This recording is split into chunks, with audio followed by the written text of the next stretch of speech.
Tatanong pala ako. Ay, ayaw mo nun eh. Hindi kasi meron akong napanood. Tatanong ko lang kung ano yung opinion mo doon. Ano opinion?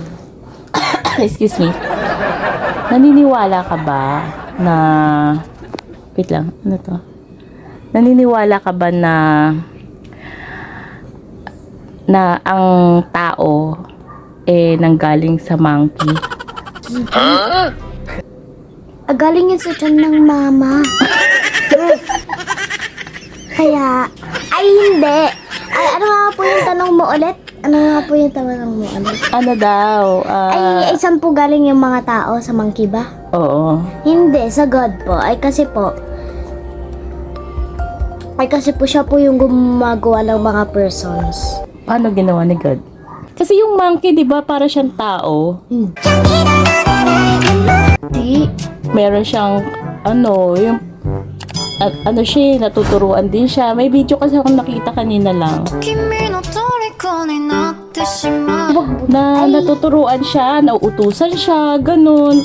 Para siya talagang tao, as in, naiintindihan niya yung... gorilla yun! Oo, whatever, monkey pa rin yun. So, siya, nauutusan siya, naiintindihan niya yung command nung nag-aalaga sa kanya. Ay, kasi po, yung nakwento po sa akin ng kaklas ko, may pet po siyang monkey dating-dati. At saka po, ay tinutry niya na inuutusan. Ayaw. Yan legit. Yan legit. So, hindi lahat ng monkey, pero may monkey na nauutusan kasi na-train. So, hindi ka ba nagtataka na hindi kaya tayo galing sa monkey kasi nagsasalita tayo, hindi oa. So, ikaw, saan ka galing? Sa moon. Ay, dinala lang ako sa earth. Hindi nga, saan ka galing? Sa cow. Hindi, sa pig. Kasi mataba ako. So, hindi ka naniniwala na ang human galing sa monkey? Ay, alam ko na po yung... Ay, kasi po si God. Si God po, ay, di ba po nag-made po siya ng first person? Sino yun? Si Adam, ano nga yun? Eve. Adam, Eve. Oh, Adam and Eve. Adam and Eve. Oh.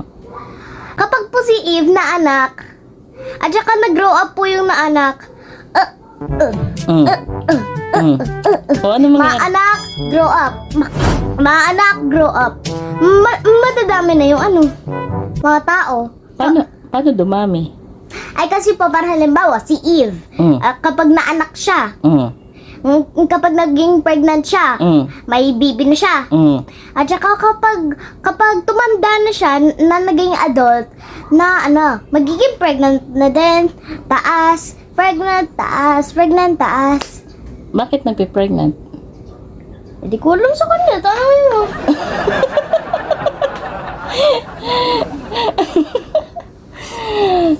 O di ibig sabihin anak ka ni Eve tsaka ni Adam. Hindi, ikaw yung anak ko. Daw? Like para halimbawa, si Eve, inanak ka, at saka naging pregnant ka. Ako po yung inanak mo. Kaya, madadami, di ba?